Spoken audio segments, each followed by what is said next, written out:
मनोरंजन का खजाना हुआ सस्ता। सन टीवी का नया कनेक्शन घर बैठे लगवाएं मात्र 1499 में, साथ में 1 महीने फ्री और आगे भी चलाएं मात्र 250 रुपए में सभी चैनल। सबसे सस्ता सबसे अच्छा सन टनाटन। अधिक जानकारी और अपना कनेक्शन बुक कराने के लिए संपर्क करें रंग महल म्यूजिक, नजाई बाजार, ललितपुर या स्क्रीन पर दिए गए नंबरों पर संपर्क करें और घर बैठे लगवाएं अपना सन टीवी का कनेक्शन।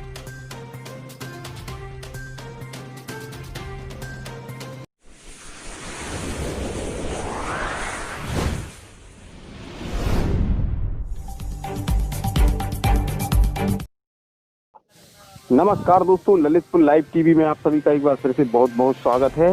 इस वक्त की बड़ी खबर ललितपुर जिले के तहसील महरौनी अंतर्गत थाना सौजना के ग्राम गोड़ा से आ रही है, जहां सपा नेता को लगभग आधा दर्जन स्कॉर्पियो सवारों ने देर शाम बड़ी बेरहमी से पीटा है, जिसमें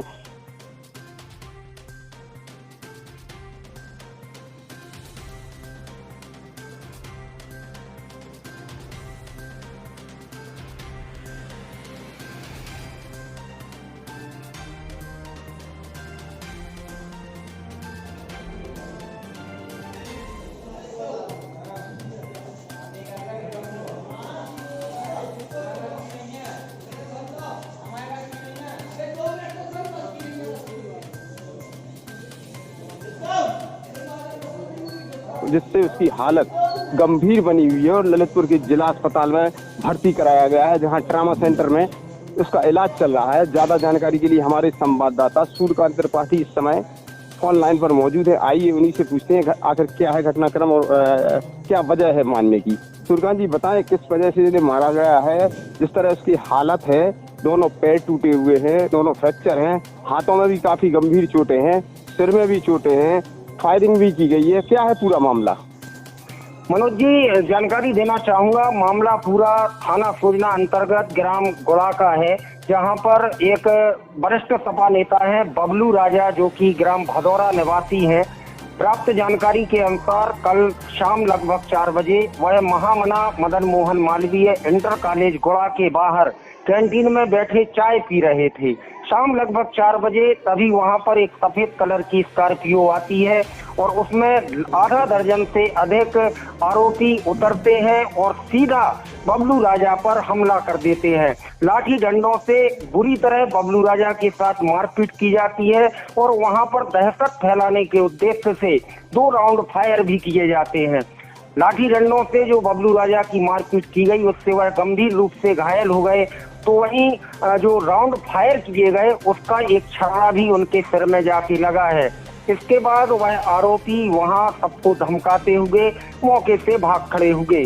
पूरा मामला कुछ इस तरह से बताया जा रहा है कि जो बबलू राजा है, इनकी एक रंजिश चली आ रही है समीपवर्ती ग्राम छापछौल निवासी ध्रुव राजा और उनके परिवार से। इस संबंध में जानकारी यह मिली है कि पूर्व में कुछ माह पहले भी इन दोनों पक्षों के बीच में विवाद हुआ था। उस समय भी फायरिंग हुई थी और मारपीट हुई थी, लेकिन उस समय बबलू राजा गुट के लोग ध्रुव राजा छापछौल के गुट पर हावी हो गए थे और ध्रुव राजा के पिता को फ्रैक्चर भी आए थे, जिसका मुकदमा थाना सौजना में पंजीकृत कराया गया था। तब से बताया जा रहा है कि जो ध्रुव राजा बुंदेला का गुट है वह लगातार फराक में थे, बदला लेने की योजना बना रहे थे और कल मौका देखकर बबलू राजा भदौरा को अकेला पाकर गोड़ा में उनके साथ ये पूरी वारदात को अंजाम दिया गया। इसके बाद घटना के बाद जो बबलू राजा के परिजन हैं वह बबलू राजा को गंभीर हालत में यहाँ CHC महरौनी उपचार के लिए लाए, जहाँ प्राथमिक उपचार करने के बाद चिकित्सकों ने उनको जिला अस्पताल ललितपुर रेफर कर दिया गया था। जैसा कि सिर में चोटें आई हैं, काफी गंभीर चोटें हैं और घटनास्थल पर जो जानकारी दी जा रही है कि इस समय जो सपा नेता है वो अपने भाई के साथ बाइक से इलाज कराने गए थे, उसी समय लौट रहे थे कि अचानक इन पर हमला बोल दिया। जी मनोज जी, स्पष्ट कर दूं कि यह जानकारी प्राप्त हुई है कि बबलू राजा कुछ अस्वस्थ फील कर रहे थे, तो वह अपने किसी परिजन के साथ गोड़ा में एक निजी चिकित्सक के यहाँ इलाज कराने गए थे। वहां पर उन्होंने इलाज कराया और उसके बाद वह चाय पीने के लिए कैंटीन में बैठ गए और इसके बाद उन्हें अपने गांव वापस जाना था। लेकिन तभी मौके पर आए हुए ये जो स्कॉर्पियो सवार लोग थे, इन्होंने सीधा उन पर धावा बोल दिया। इनमें से 2 व्यक्तियों की पहचान बबलू राजा द्वारा उजागर की गई है, जिसमें ध्रुव राजा और उनका छोटा भाई बताया गया है।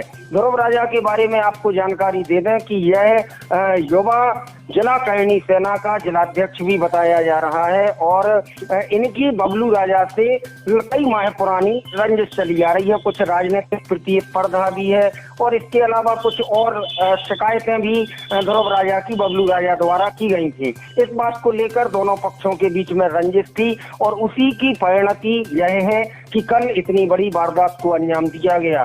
फिलहाल अभी हमारी थानाध्यक्ष सोजना से बात हुई है तो उनका कहना है कि अभी तक पीड़ित पक्ष के द्वारा कोई तहरीर नहीं दी गई है। जो घायल पक्ष के परिजन हैं उनका कहना है कि वह पहले अपने भाई का इलाज करा रहे हैं और उसके बाद वह तहरीर देंगे। और थानाध्यक्ष का कहना है कि जो भी तहरीर दी जाएगी, जो भी डॉक्टरी रिपोर्ट आएगी, उसके आधार पर सुसंगत धाराओं में मामला दर्ज करके अग्रिम कार्रवाई की जाएगी। मनोज जी, तो क्या पुलिस ने अभी तक आरोपियों को पकड़ने के प्रयास किए? अभी नहीं किए। मैं आपको बता दूं कि कल जैसे ही ये वारदात हुई तो कई ग्रामीणों से हमारी दूरभाष पर बात हुई तो उनका कहना है कि उस समय काफी तनावपूर्ण और संवेदनशील माहौल बन गया था। पुलिस तत्काल हरकत में आई और शांति और सुरक्षा के मद्देनजर पुलिस अलर्ट पर थी और इन दोनों ग्रामों में जाकर काफी देर शाम तक पुलिस के जवान गश्ती करते रहे और 112 नंबर पर इस घटना की प्राथमिकी दर्ज करा दी गई है। लेकिन अभी तक जो थाने में पीड़ित पक्ष के द्वारा तहरीर दी जानी थी वो नहीं दी गई है। उसका कारण यही बताया जा रहा है कि घायल के परिजन अभी बबलू राजा का उपचार करा रहे हैं। लेकिन हमारी जिस तरह से पीड़ित पक्ष से बात हुई है उनका कहना है कि आज शाम तक तहरीर दी जाएगी और आरोपियों के विरुद्ध कठोर कार्रवाई करने की मांग घायल पक्ष द्वारा की जाएगी। बहुत बहुत शुक्रिया जानकारी देने के लिए। मेहरबानी से हमारे संवाददाता सूर्यकांत त्रिपाठी जो आपको घटना की जानकारी दे रहे थे। योजना से बात हो रही है। मैं सूर्यकांत त्रिपाठी, पत्रकार, मेहरौनी से सर। अच्छा बताइए भैया त्रिपाठी। मैं ये कह रहा सर, ये कल चूंकि मैं था शादी में तो कल शाम को संज्ञान में नहीं आ पाया मामला। ये क्या है गुड़ा भदौरा वाला मामला सर? गुड़ा भदौरा का ऐसा है कि जो बबलू है जी और ये वो है ध्रुव राजा खास तौर से जी, ये दोनों लोग आपको छात्र हैं। तो बबलू राजा और इनका ध्रुव के पिताजी का करीब 10 महीने पहले हमने नहीं तो पाते नहीं, जिनका पहले विवाह हुआ था। तो जो ध्रुव राजा है उनके पिताजी को इनने मारपीट की थी तो उन्हें फ्रैक्चर हुआ था। बबलू राजा ने मारपीट की थी ध्रुव के पिताजी के साथ। हाँ, और इनके जो भी और हो तो चाल दो जी, तो उसमें मुकदमा लिखा था, फ्रैक्चर आया था तो ध्रुव राजा के पिताजी को, तो उसमें 325 धारा पड़ी थी। तभी से इनका आपस में एक दूसरे में मनमुटाव हो गया। मतलब एक रंजिश कह सकते हैं, तभी से मन में लगी है कुछ। हाँ, तो फिर कल ये कहीं बैठे होंगे तो मौका मिल गया होगा, अकेले होंगे तो उनने का नाम से और ध्रुव राजा और किताब जो भी हो मैंने मारपीट कर दी। ये बात है। स्पॉट कौन सा था सर ये जहाँ पे मारपीट की गई? किस स्पॉट पे? ये वो एक बड़ा है मदन मोहन मालवीय इंटर कॉलेज, वहाँ कैंटीन है, चाय की दुकान जी। हाँ, वहाँ की बात है, करीब 4:30 बजे जी। तो अब क्या है स्थिति सर? कोई प्रार्थना पत्र, कोई मुकदमा वगैरह ये दर्ज हुआ है? कल हमने इनसे कहा था, इनके भाई से आईजी से, तो ये कह रहे थे कि जब हम अपना इलाज करा लेंगे बाकी दिखवा देंगे। तो हमने कहा जब आप अभी देना हो अभी दे दो लिख के। हाँ, पुलिस को अपना काम करना है जी।